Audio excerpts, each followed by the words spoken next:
Welcome back to another volume of truly disturbing tales from Reddit.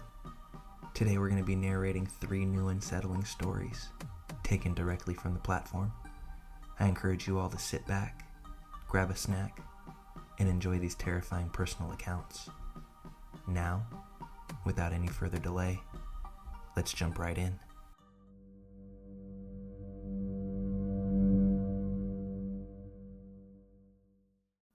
Before I moved a few months ago, I was spending time with my younger sister, who had just turned 12. I'm 22 for reference. My sister has recently gotten into really girly things, like painting nails, doing glitter paintings of ponies. I'm not even kidding. One night, she asked me if she could paint my nails, which I agreed to, only we didn't have any nail polish in the house. Since it was fairly late at night, about 9 p.m., I decided to take her to the local 24-hour Walmart near our home. While at Walmart, I left my sister in the nail polish aisle and went literally one aisle over to grab some eyeliner from the makeup aisle. When I came back, I noticed my sister uncomfortably crouching near the nail polish, while a teenage boy stood over her. This boy was around 17, maybe 18, thin, blonde, unkempt looking. As I approached, I could hear him talking to my sister in a low voice. "How old are you? Are you here by yourself?" This might make more sense if my sister was a very young child, but she's definitely preteen looking, not young enough to look like she's just lost in a store. I could see that she was staring at him, petrified. Strangers never just approach her out of nowhere and start talking to her. So I walked up and said, "Hey, did you find what you wanted?" while giving the teenager an unimpressed look. Instead of skedaddling, this guy turned and gave me an assessing stare right back. His eyes were very flat and still, but his mouth kept twitching into several versions of the same weird smile. I noticed that he had a really nasty scar on his throat. I stood next to my sister and waited for him to go, but instead, he cooed to her. "How old is your sister? Does she want to hang out too?" Without saying a word, I pulled my sister away and we went to the other side of the store. I asked her who that guy was, and she said she had no idea. After a few minutes of shopping around, I had almost completely forgotten about the encounter until we came back outside of the parking lot. As I was loading our stuff into the car, I noticed the same teenager walk out of Walmart, pushing an empty shopping cart. I saw him glance around, just leave the shopping cart in the middle of the lot, which is a dick move by my account, and then run off to his car. I thought he was a weirdo and just didn't give any more thought to it. I had to go left when leaving the parking lot to get back home, but the street had a median, so that turning left was impossible, and there were no U-turns allowed for a mile down the way. So I decided to take a right out of the parking lot, turn into a neighborhood, flip a U-turn there, and then head home. I hope that makes sense. As I was executing this stupidly complicated procedure in order to get us in the direction of home, I noticed a car tailing us out of the Walmart parking lot. It was the same car I had seen that teenager get into, which started to give me the creeps. I could see that there was only one person in the car, a man, so I'm 99% sure that it was him. By the time I turned into this random neighborhood, I was positive that he was genuinely following us. Just to be sure, I began speeding up. Sure enough, that car sped up too, to the point that we were both going 40 to 50 in this residential neighborhood. I took 6 completely random turns just to confirm that this person was really following. Most of these turns were made at the last minute, no blinker, and he stayed right on my tail, matching my speed, taking every turn that I did. I told my little sister to dial 911 and press call if this guy kept following us. Luckily, we weren't in our actual neighborhood, but then I realized that with all of the random turns, I'd actually managed to get kind of lost and couldn't remember where the exit to the main road was. Meanwhile, this guy was speeding up so much so that he was nearly hitting the back of my car. He starts laying into the horn, long honks that shattered the silence of this dark, empty neighborhood. I couldn't fathom why he would do that, since he probably woke up all of the people that we drove past. I had no idea what to do. I was lost. I didn't know where the neighborhood exit was, and I was just helplessly circling around this place while some creep tailed the shit out of me. The guy unrolled his window and began to wave at us. Not frantic, hey, stop, wait kind of waves either, but taunting, toodaloo waves. I was dumbfounded. I remember uttering to my sister, "What the fuck?" It all ended when another car turned onto the same street we were zooming down, so that they weren't directly behind me. He slowed down for some reason while I sped ahead, and I managed to get to the neighborhood exit and back onto the main road before he could catch up. By the time I made it home a few miles away, there was no sign of him. My sister and I didn't speak of the incident again, but it's always really bothered me. He was probably just some asshole teenager looking to scare a girl and her kid sister because he had nothing better to do. But I really can't think of why he would act in such a way. My sister said she was at the same Walmart with my mom and thought she saw him hanging around the makeup department once more. But luckily, he didn't see her. Maybe he only zeroes in on the girls that he thinks are alone. Anyway, asshole teenager who creeps on preteen girls, let's not meet again. But if we do, I'll probably try to hurt you.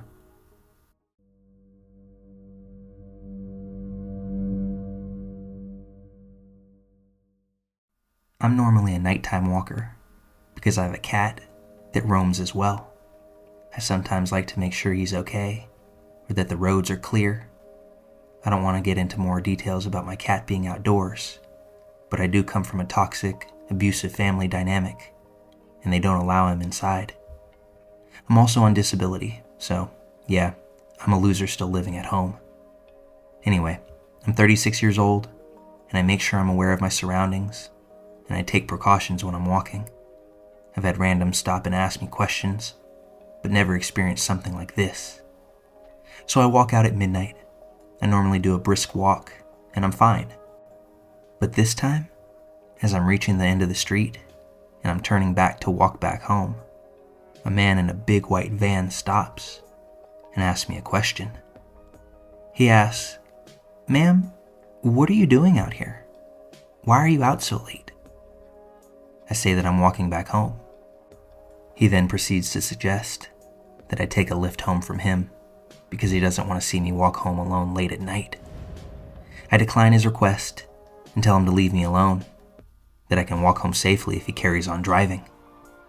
So he drives his van, but then makes a U-turn back to where I'm walking, as if to watch me on my path home, perhaps looking to see where home is. I stop walking, waiting for him to go past, but he doesn't. He stops his van. He leans out the window and says to me that he just wants me to get home safe, and again requests me to get in his van. Once more, I declined. Now I'm getting pretty angry. I tell him to stop following me home. I'm a woman and I won't show you where I live. He then drives off, but slowly, steadily creeping down the street.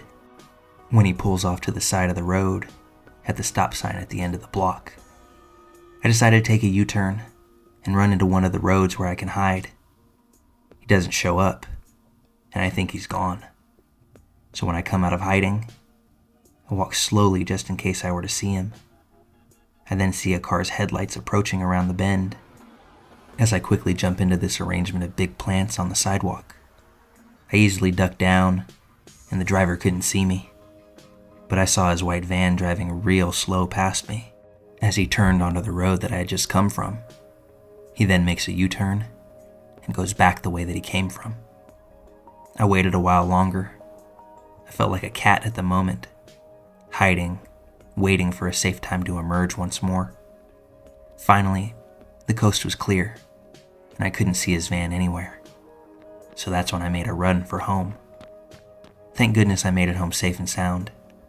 I made sure to look around me and in the shadows to see if he parked his van anywhere, but I didn't see it.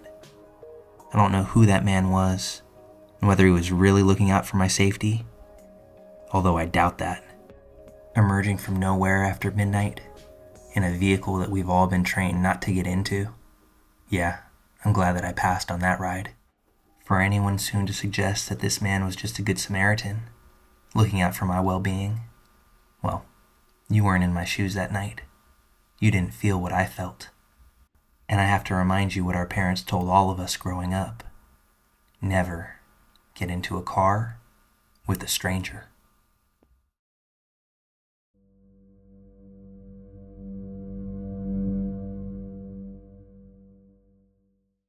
I work as a child care professional, and one of the kids that I look after has recently gotten into hiking. I decided to take him to a really cool trail in Salt Fork State Park. We were all set to hike to Hosak's Cave after parking right near the beginning of the trailhead. The entire trail is about half of a mile, which is why I chose this trail for our hike that day. I also chose this trail because any time that I had been on it before, it was very busy and full of people. A very popular spot, which made me feel secure. However, this past summer, we had a cluster of severe storms, which caused massive damage to the trail. So to my surprise, it was much more difficult and completely empty when we got there. I wasn't bothered by the trail being obviously empty, because there was a small construction crew working on a bridge that was just barely visible from the trailhead. He was still up for the hike, despite the entire width of the trail being washed out, until it was no more than a foot wide, with a 6 to 12 foot drop off into a creek bed that was solid rock and several downed trees. He's a very athletic kid, and I was confident in his abilities if he was, and he was so excited to tackle our adventure. We made it all the way to a platform that allows you to see the entire cave. There were many downed trees surrounding the platform, and it was actually closed at this point, but we had made it this far, so we decided to maneuver around the platform and proceeded the few hundred feet into the cave. We spent the most time in this area due to the difficulty, so I know exactly what it looked like. There were tree roots directly under the platform, and you could climb down either side of them. It's also worth noting that Hosak's Cave is much more like a cliff, with an overhanging rock formation and a trickle of a waterfall directly in the middle. It's not a creepy, closed-up cave by any means. It's very open and rather beautiful. When we reached the cave, I noticed a candle that was not burning recently, but had been at some point, sitting on a large rock that had a heart carved into it. I chalked it up to someone having a date or something and disregarded it. He wanted to climb to the top, where I noticed 2 more candles and 3 stacks of small rocks that had been stacked up by somebody. I definitely felt weird at this point, but it was about this time that he found a small puddle full of baby salamanders and wanted to catch them. It was the happiest that I'd seen him in a very long time, and I didn't have the heart to tell him that it was time to go. We spent about an hour catching baby salamanders, and I watched him have the time of his life. We finally decided to leave, and when we got to the platform, dead center in the middle of the tree roots was a wet washcloth hanging that was absolutely not there before. He noticed it as well, but didn't pick up on the severity of the situation that we were now in. At that moment, I factually knew 2 things. 1, someone was watching us, and we didn't see them. 2, they were now potentially hiding in the woods and made it a point not to be seen, but to leave an object to be noticed. There was no running back with the narrow trail, and I was not about to tell him that we were in potential danger. I told him to go in front of me, and I just kept encouraging him that he was doing great over and over, and that seemed to speed him up naturally. I never saw anyone while we were on the trail. We got to the car, and I locked the doors immediately. On our way out of the park, a very dirty man, probably in his 30s, came out of the woods and made a point to stare at me with the most empty expression that I've ever seen. The man followed me with his eyes and head as I drove by him and continued to stare at me until I couldn't see him anymore. I knew the third fact at that point. He made it a point to make himself apparent to me, and the facts 1 and 2 were absolutely true. That stare stuck with me for days, and I considered counseling after this as it bothered me for several weeks, causing bouts of severe anxiety. I tried to tell myself that maybe we just interrupted his bath time and he was camping and didn't want to startle us. After all, the crazy-looking man had ample time to do anything that he wanted while we were catching those salamanders. I just cannot in any way rationalize why he stared into my eyes the way that he did if he wanted to go unnoticed. Deep down, I know that it is much more likely that it was a deliberate action intended to scare me. The kid I was with never had any idea how panicked I was, and to this day, it is the most fun that I've ever seen him have. He brings it up regularly, and it was a very positive experience for him. But for me, it was one of the worst experiences ever, and it makes me feel so sick and disturbed to this day.